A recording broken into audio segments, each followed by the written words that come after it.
The biggest event that changed my life was having an epiphany that I needed to move to San Francisco, and it made no sense. It made no sense economically, it made no sense practically, and I just sold my house, took the dog, moved to San Francisco, clueless as to why I was doing it. And it was actually while I was in San Francisco that lots of creative ideas unfolded. There's 2 books that I've actually written that were birthed off the back of living in San Francisco. And so I think it was when I really started to follow my intuition for big life-changing decisions instead of all of the small ones.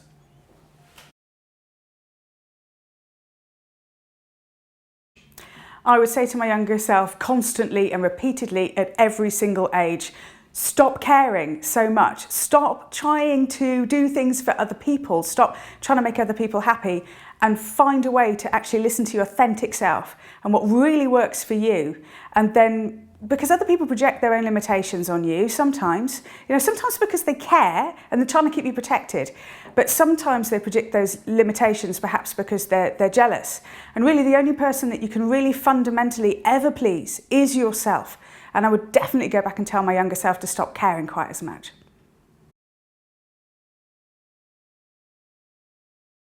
I think my limiting beliefs have all been about being good enough, not being good enough. And there's a thing that we adapt to, which is what's known as self and other. So there'd be me, but that's not enough. I'm not good enough. So I will then adapt to being funny in order to be enough, or I'm enough because I buy the round of drinks, or I'm enough because I'm the person driving the car so everyone else can have fun, or I have to then be the person. So you can end up becoming an overgiver in order to create a dynamic called relationship insurance. And relationship insurance doesn't actually have to be about your relationship partner-wise, but your relationships within your friendships. And any time we have a sense of wanting, it's pretty repellent. So for me, one of my limiting beliefs was I'm not enough and I have to create more, do more, work harder, be as good as I can be in order to feel like I was enough. And to be honest, I think with these limiting beliefs, to me, it's not a case of getting rid of them, because I actually have to say, in the same time that I've said, oh, this is awful, all of these awful things about me, well, actually, it's been fantastic to be in service and to have friends that need me and rely upon me, or, that's actually nice. It's the darker side of it. It's when you're doing it as a tool of manipulation so that you don't get left or people don't leave you because you don't think that you're good enough. That stuff's never going to work. So it's a case of being personally aware of when you're doing it, or personally aware of that limiting belief is coming up, because it doesn't come up unless it's triggered. And it only comes up if it's triggered because it matters. So when you find something that you care about, or you fear that thing leaving your life, so then suddenly your I'm not enough suddenly becomes triggered, and then you overplay yourself. So that might be you're going for a job interview and it's like, I'm not enough. So I'll say, well, here I am, plus I'll be cheap. I won't cost you an awful lot of money, and I'll do crazy hours for you, because it might be a career path and a trajectory that you really, really want to succeed for you. So I think that when we discover what your limiting belief is, what your limiting idea of yourself is, it's just a case of being able to be mindful of it and work with it, rather than try and drown it or eradicate it and get rid of it, because it also has secondary benefits.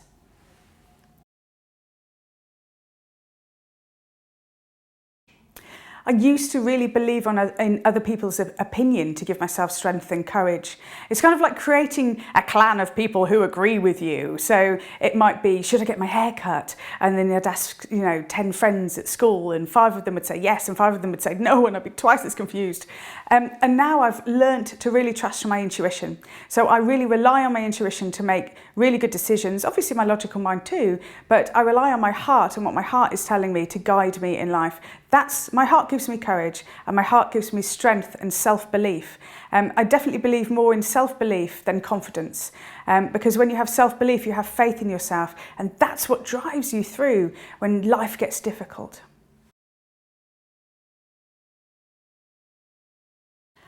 Oh, do you know, I think I probably am an incredibly difficult person, if I'm honest. I think, no, I'm not. I try not to be.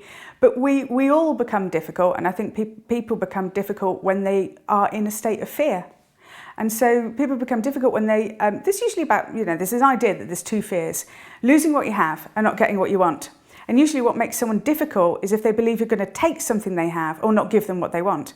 So you actually have to address the fear surreptitiously. You don't say, I'll tell you what's wrong with you, you're scared, and that's why you're being difficult, because you might get a punch in the nose.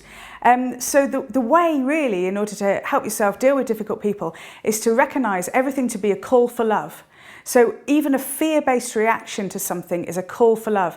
Listen for the call for love and listen to how that person is feeling fearful, and listen to how you might be able to be of service to perhaps shift or change your perspective. And that's what I try and do with difficult people. And then sometimes I just kind of go and get gnarly about it and have a moan about it and try not to beat myself up about that.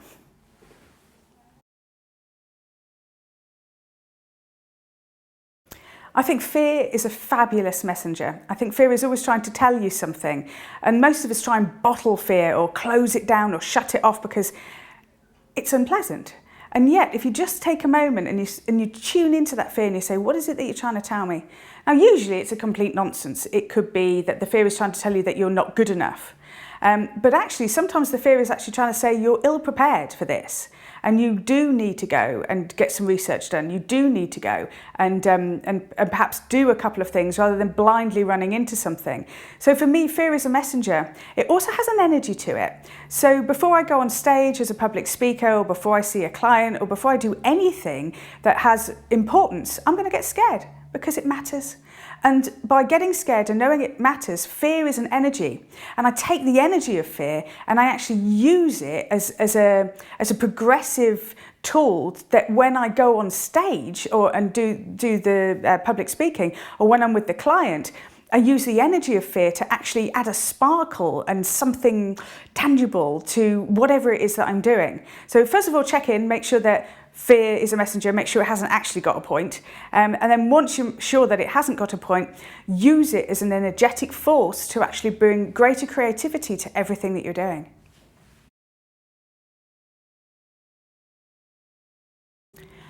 Ooh, what makes me like myself is actually when I'm doing things for other people that makes them happy. That's usually the thing that really makes me like myself. I also really like myself when I'm struggling. I find, because I kind of know that at the end of a struggle there's going to be a breakthrough and I'm going to be chuffed about it. So I usually think, oh, I'm a good person, I'm working really hard, I'm really struggling, oh, that makes me a good person. Then I look in the mirror and go, oh, look at you, you big struggler, you lovely person, you. So isn't that strange? You think that the thing that makes you like yourself is the thing that makes you happy, but the things that make me fundamentally like myself are, things that have had adversity that break through into freedom. They're the things that really make me tick.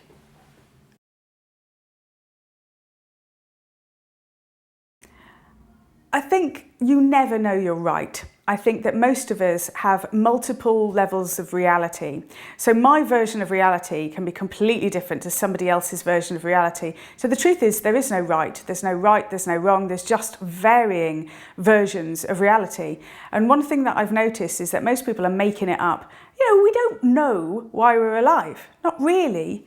We're on a planet that's going around the sun, which is on fire, held down by gravity, which isn't proven by science. And I think there may be an elastic band involved somewhere, I have no idea, but we don't know what the hell we're doing. And so we make it up. We make up a reason to be alive, we make up a story.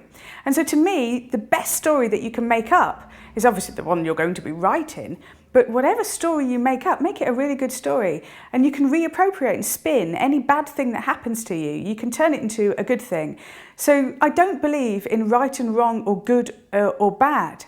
I just believe that that's a judgment and a perception that we have created in order to keep ourselves small, or to keep ourselves safe, or to give meaning to something. Start to sound like I'm having an existential angst crisis. But the truth is we don't really know what any of it is about. So just make it up and make it really good.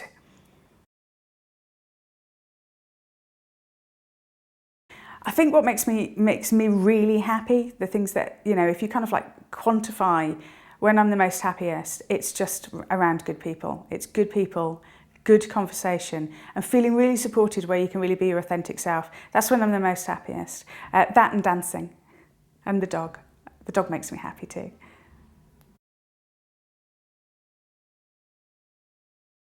Self-love is a constant self-development thing. I don't think that at any time we're like, oh, I love myself all of the time.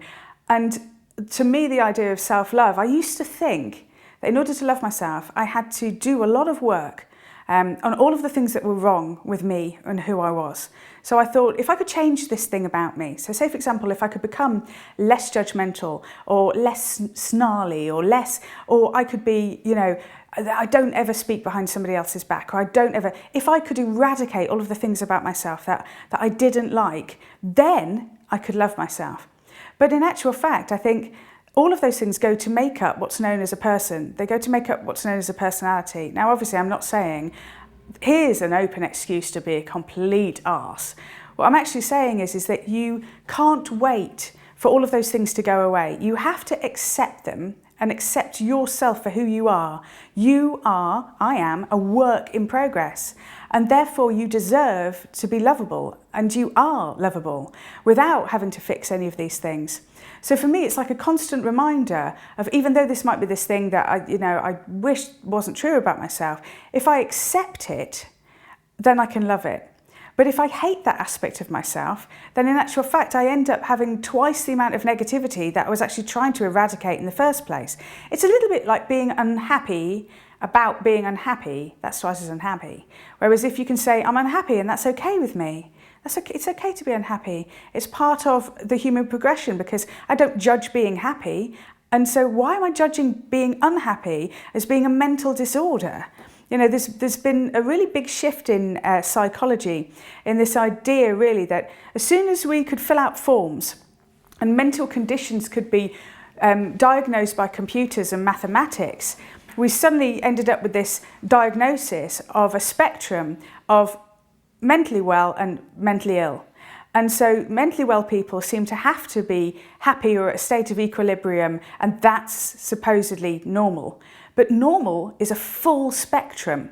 And the problem is, unless you're really living your full spectrum of emotions, then you're repressing them. And of course, repression leads to depression. And that's why we end up becoming quite unhappy with things. So by being happy about not being happy, let's face it, one of the best things about being unhappy is, we've got some big crises going on in the world. I can be unhappy about the state of the oceans. I can be unhappy about, climate change. I can be unhappy about litter on the street. I can be unhappy about animal cruelty. So many things to be unhappy about. Now, surely, if I wasn't unhappy at some point, it's because I've reached a state of ambivalence where I feel nothing. And I'm not living in the world, and I'm not connected to the issues of the world. I'm not connected to life itself. So it's perfectly normal to be unhappy. But maybe you can kind of reappropriate it and go, I'm so intelligent and so, I have such a big brain to understand the idiosyncrasies of the world that it is impossible for me to be happy all of the time because I'm just such a huge scholar of life. And then in which case, you can actually start to look at your unhappiness as being one of your positive attributes. Then you can't really be unhappy about that, can you?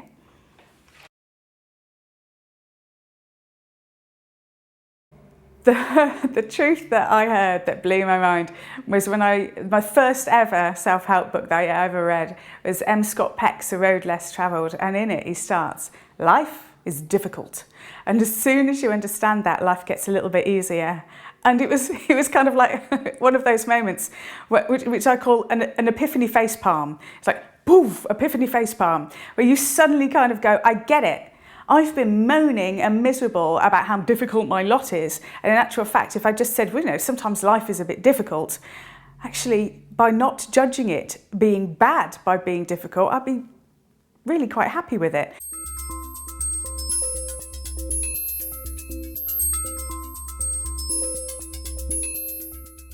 Yay, finally.